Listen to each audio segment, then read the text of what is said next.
most disturbing, scary, or creepy real story. About 2 years ago, I was driving home from a family reunion pretty late at night, and the drive was about 2 hours.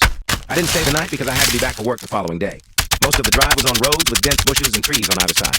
The real creepy ones you see a lot in movies. Anyway, I had been driving about 45 minutes, and I was starting to get really tired. You know how sometimes you just suddenly become really tired out of nowhere? Well, yeah, that happened to me.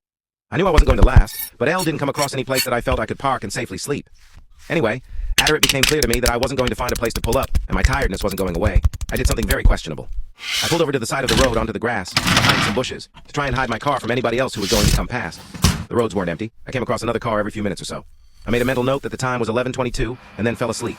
Sometime later, I was awoken by a scratching sound. I looked at the clock, 11:50. The sound stopped after a few seconds. And because I was still extremely tired, I didn't bother looking around and simply went back to sleep. I was later awoken by the same sound, and it was now 12:40. This time, it really freaked out because the sound didn't stop. The thought crossed my mind that it was just an animal inspecting the car. But why would it return almost an hour after it had left the previous time?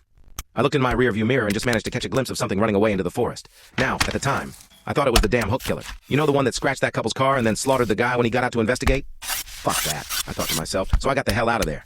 There was a bend no more than 100 yards up the road, and as I came around it, there was a fucking car, parked off to the side of the road with the driver's side door opened. I slowed down just to look to see if anyone was in there. There wasn't.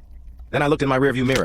I didn't see anything, and all of a sudden, this guy comes sprinting around the corner. He starts screaming at me, shouting stuff like, "Hey, you, get the fuck out of your car, now!" I noped the fuck out of there and sped off. I never saw the guy again. Moral of the story, don't fucking sleep on the side of a deserted road.